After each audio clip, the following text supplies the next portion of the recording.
Alright, hello.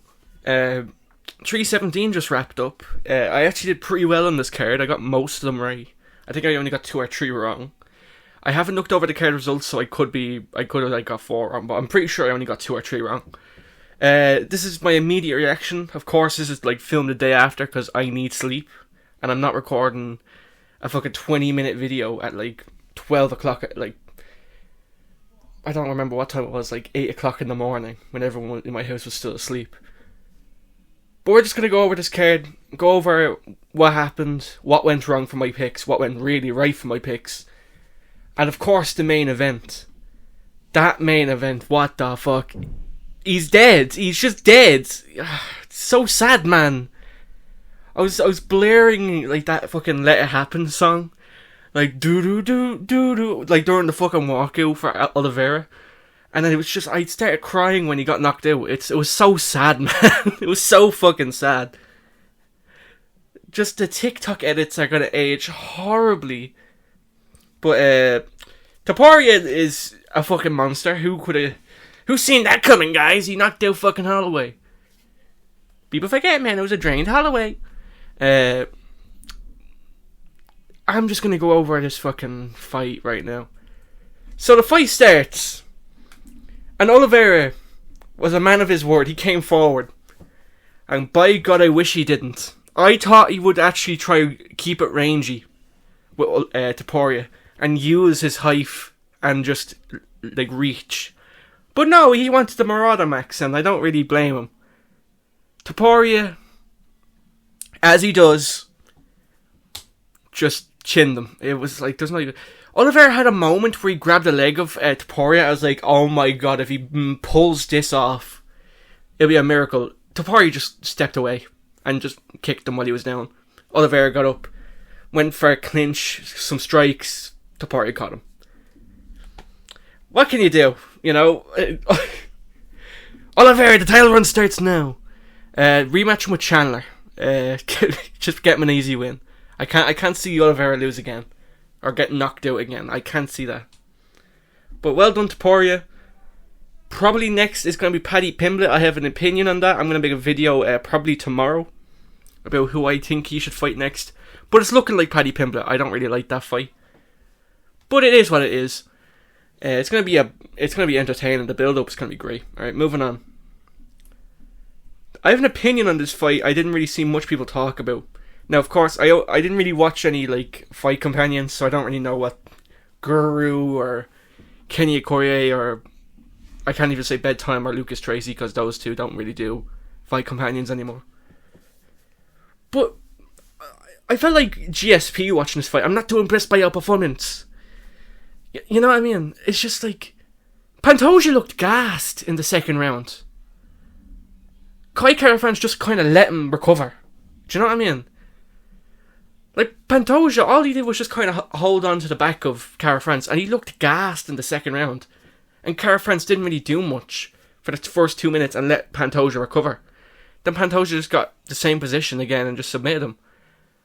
That was very confusing. In my opinion, I think Van beats Pantoja, I'm just being honest. From what I've seen. I don't know, I just see Van just catching Pantoja with something. And if Pantoja, and the thing is, Van is nowhere near his prime right now. Pantoja is far away from his prime.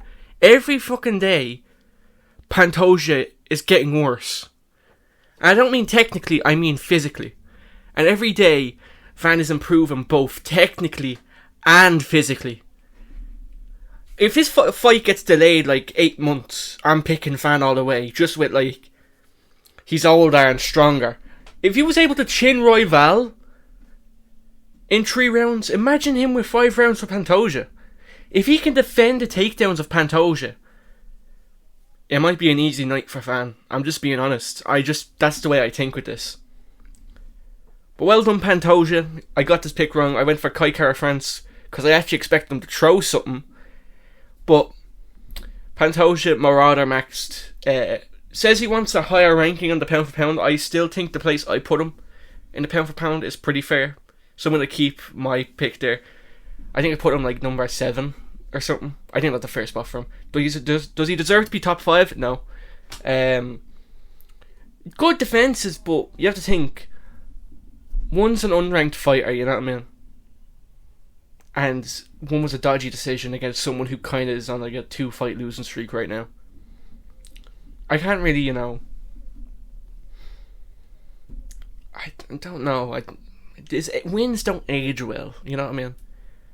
But I definitely think he deserves to be in the top 7, pound for pound. But top 5, no, that's pushing it a little bit. But moving on, there's just so many killers right now. I just don't think he can compete with them. But moving on, do I think Merab is higher than him? Yes, definitely. He's better wins, I think. And he's also cleared out the whole division. And moving on, Brandon Royval versus Joshua Van. This fight was a fucking banger. Joshua Van cleanly won round 1. Very fair, cleanly won it. Round 2, Royval cleanly won it. Round 3, it was 50-50 until the last minute. I don't know if Van would have gotten another or not, but the final 10 seconds of round 3, Joshua Van chinned Royval and almost finished him. That won him the fight. That was fight of the year. They didn't stop for a second. It was just a full 15-minute scrap. It was nearly as entertaining as a Street Beefs fight. I'm gonna be real. I'm not just joking. But Jesus Christ, Joshua Van every day is just getting better and better. How good is fucking George Johnson, dude? People forget, man. I feel kind of sorry for Brandon Royval because this was kind of his last chance at a title shot. And if Van wins, he's probably not going to get another fight with Van. I feel so sorry for Royval. I think what Royval should do is move to bantamweight. He's way too tall for flyweight. It's going to be like a struggle to make that weight every, you know. And he's getting older. I think a move to bantamweight makes sense. Not take a title run at bantamweight, but I think he should just move to bantamweight. I feel like he's just too big for the division. Moving on. So, probably fight of the night. I don't know if they gave this fight of the night. They probably did. Why are they going to give it fucking Alvin Hines? Nah. I got this wrong. I don't know what Moicano was thinking with this one. He have fought an excellent round 1. And then round 2 he did not capitalise on his work on round 1. He gassed himself out. I don't know what went wrong. I don't know if Moicano was injured or something. I just don't understand what he was thinking. Like, I don't know if he gassed himself out or he's injured or whatever. He knocked him down in round 1. We saw Darush's chin was not fucking there. Then Moicano decides he wants to be a grappler? I don't understand, like... And then round 2, Darush dominates the grappling exchanges, holds him down for the entire round. Then round 3, and then Moicano shoots against a guy who's been dominating the grappling against him? I don't know. I feel... I'm very feel. Darush will probably go on to fight like a Gamrot or something, and then get chinned. And then Moicano probably fights like a Bahamondes or something, and flukes a victory somehow. I don't understand. I just don't see Darush going on to beat anyone else. I feel like this is probably the last win of his career. I'm being dead serious. I think this might be the last win of his career. I think anyone with like a higher fight IQ would just go for it. Honestly, I have a feeling they're going to feed Darush to fucking Chandler. I can genuinely see this happening. To get hype behind Michael Chandler again, I can see them matching up Beneil Dariush and Michael Chandler. I'm being dead serious. Well done, Beneil Dariush. Enjoyed the last win of your career. You know, it was wholesome, you know. But moving on. I also got this one wrong. I guess Peyton Talba is just that good, you know. Felipe Lima just kind of... I think it was the same situation with Moicano, gassed himself out in round 1. I don't know, there must have been a bug going around for the Brazilians this night. Ah well, at least there's hype behind Peyton Talba again. He's a very entertaining striker. Who would I match up Payne Talba with against? I go for someone bottom top 15. Maybe go for the Barcelos rematch. Maybe, I don't know. I don't know if Barcelos wants someone in the top 10. Who could he fight besides Barcelos? Actually, it would be a good show. Actually, no, wait, it's flyweight. I keep forgetting Koya Sakura is flyweight because he used to fight at 135 at Ryzen. But that would be a banger fight though, Asakura versus Talba. Probably Talba would probably piece him up, but it would be a fucking barn burner. Oh yeah, also, I forgot to say this, but if you look closely in the replays of UFC 317 in the Joshua Van and Royval fight, for when Van knocked down Royval, you could see DC getting up and just dance, so that you could see his whole body just jiggle. So fucking funny. I couldn't concentrate on the fight. Alright, go win by Payne Talba. I don't know who you should fight next. Probably someone bottom 15. I can't remember who's there right now, so forgive me. Maybe like Davy Grant or something. I don't know if he's bantamweight. I think he's bantamweight. So I think a Davy Grant matchup would be nice. Moving on. Jack Hermanson versus Gregory Rodriguez. This is going to be a very long fucking reaction video. There's so much to talk about. Gregory Rodriguez, like I expected, would just probably get hit, and then round one just hit him with something fucking thunderous. There's a bit of debate over that last the shot he hit on Hermanson. I think it was more the ref's fault for not getting in the way, because I think with these fighters, they just get themselves in a mental state where it's like, just don't stop until the ref, like, it's like kind of like a click in their mind. Once they see the ref trying to pull them off, they're just like, oh, the fight's over. And Gregory Rodriguez didn't see the ref, or the ref didn't even try pull him off until he hit that second shot, and then he kind of clicked back to normal. I just think it's the mindset these guys are in. I don't really think it was that bad. Now obviously the knockout was horrendous, it was a bad knockout, but I don't really blame Rodriguez just for having that power. That's just my opinion. It was still like a bad, he should have never have taken that second shot, but I blame the referee more than anything, Herb Dean. Moving on. That's probably going to get me some shit in the comments, but I do just blame the referee more than the fighter himself. Now obviously it was some part of the fighter, but I blame Herb Dean more than anything. This fight was fucking amazing. This fight, Hyder Emil just went in swinging and got caught.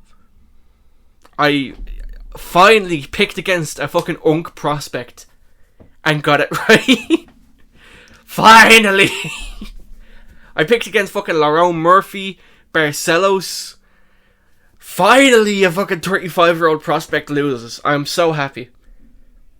Great win for Jose Delgado. I gotta be quickly because this is gonna be like a 20-minute long video. But moving on. This was the fight of the night, gentlemen.